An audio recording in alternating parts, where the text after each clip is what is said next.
এরকম নেতার চরিত্র কি ফুলের মতো পবিত্র, কুত্তার চাইতেও খারাপ? তখন বোঝেননি, বেশি ক্লিয়ার করা যাবে না। আপনারা তো নিউজে দেখতেছেন, পুরো মিডিয়া ভাইরা এক লামিমা কি কারিশমা দেখালো, সব নেতার সাথে রাত কাটাইছে। ওই মেয়ে তো ষড়যন্ত্র করে এগুলো করছে, তো তোরা কি ঘুমাইছিলি? হ্যাঁ, তখন মজা নিয়ে এখন বলে সুপার এডিট, এগুলো আমার বিরুদ্ধে ষড়যন্ত্র, এগুলো ভিডিও এডিট করা যায়। হুজুর বউ নিয়ে ঘরে, সেখানে কাবিন নামা তালাশ করো, এদের কাছে যাও তালাশ করা দরকার আছে না? হ্যাঁ, হুজুরদের নরম পাইছেন, হুজুরদের বউ বেশি, সন্তান বেশি, কিন্তু কোন হুজুর অবৈধ কোনো কাজ করতে পারে না, কোন হুজুর ধর্ষণকারী হতে পারে না। বদনাম দিতে পারেন যে হুজুরদের বউ বেশি, দুইটা তিনটা, সমস্যা কি? করছে আলহামদুলিল্লাহ। শরীয়তের বিরুদ্ধে কোনো কাজ করছে? কথা বলেন না, যা করেছে শরীয়তের ভিতরে করেছে। বিয়ে করা বৈধ, হালাল। আল্লাহ প্রথমে বলেছে দুইটা করো, তিনটা করো, চারটা করো, না পারলে একটা। কথা কয় না কেন? তো কেউ যদি দুইটা তিনটা বিয়ে করিয়া ইনসাফ কায়েম করতে পারে, ন্যায় বিচার কায়েম করতে পারে, উভয়কে ভালোবাসা একভাবে দিতে পারে, আপনার সমস্যা কোথায়? কথাকে বোঝা গেল? রাগ করবেন না, কথাগুলো বোঝার চেষ্টা করবেন। হুজুরকে নরম পাইয়া কাবিন নামা তালাশ করেন, সাকিব খানকে কোনোদিন কাবিন নামার কথা জিজ্ঞাসা করলেন না।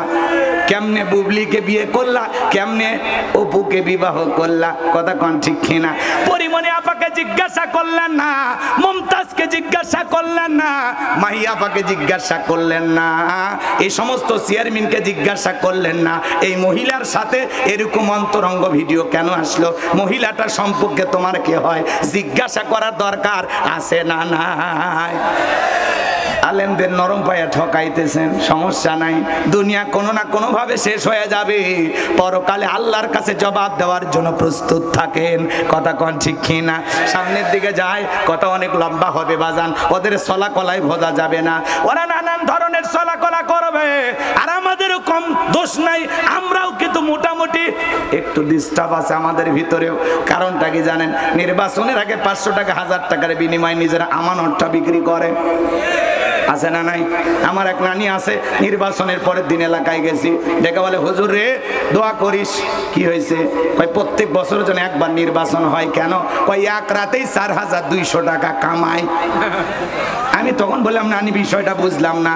তখন বলে শোন, নির্বাচনের আগে রাত যেটাকে বলা হয় কালো রাত। কি রাত? কালো রাত। ওই রাতে নেতার আমার দরজা আসছে, নানি বাড়িতে আসিস? বলে হ্যাঁ আসি। বলে আমি অমুক মার্কার লোক, 500 টাকা রেখে দে, ভোটটা আমারে দেশ। বলে ঠিক আছে যা। এরপরে আরেকজন আসছে, তারেও বললাম হ্যাঁ, তারেও বললাম হ্যাঁ। যত মার্কার লোক ঢুকেছে কারো মনে দুঃখ দেয় নাই। 2 দিন পর কবরে যাব, কার মনে কষ্ট দেব? সকালবেলা এখন গইনা দেখি 4200 টাকা আমার। কথা কন্যাকা, যেই দেশের জনগণ নির্বাচনের আগে নেতার কাছে হাত পেতে টাকার বিনিময়ে ভোটটা বিক্রি করে, এমন জনগণ দিয়া দেশে ইসলাম কায়েম করা যাবে না। এক পাগল তেঁতুল গাছের নিচে হাত তুলে বলে আল্লাহ রাজশাহীর ফজলি আম দে, রংপুরের হাড়িভাঙ্গা দে, নওগাঁর আমরুপালি দে। আল্লাহ ডেকে বলে পাগল দে, চোখটা খুলে দেখ কোন গাছের নিচে দোয়া ধরেছিস। তেঁতুল গাছের নিচে দাঁড়ায়া আম চাইলে যেমন পাওয়া যাবে না, নির্বাচনের আগে ঘুষ খাইয়া 200-500 টাকার বিনিময়ে 5 বছরের জন্য নিজেকে বিক্রি কইরা ওমরের মতো নেতা চাইলে দেশে পাওয়া যাবে না।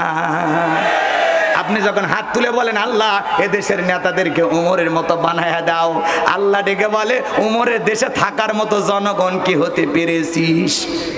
আগে জনগণ হওয়া লাগবে 1 নাম্বার, নেতাও হবে 1 নাম্বার, জনগণ 2 নাম্বার, নেতা হবে 6 নাম্বার। গাছের গোড়া ঠিক মাথা ঠিক, জনগণই পারে দেশটাকে পরিবর্তন করে দিতে।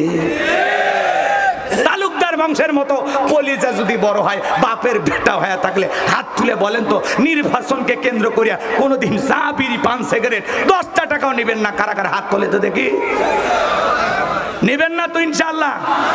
নিজেরা ভালো হন, যাকে সৎ যোগ্য নির্ভীক জনদরদি মনে হবে তাকে সমর্থন দিয়ে নির্বাচন করবেন, তাকে সমর্থন দিয়ে সমাজের নেতা বানাবেন, তাকে নির্বাচিত করবেন। কথা বলে ঠিক কিনা? কারণ আপনার ভোটে যদি ওই দুর্নীতি করে প্রত্যেকটা পাপের পার্সেন্টেজ আপনার আমল নামায় বিকাশ হয়ে জমা হবে। আপনি বলতেছেন হুজুর বিকাশ খোলা নাই, ফেরেশতারা খুলে দিবি।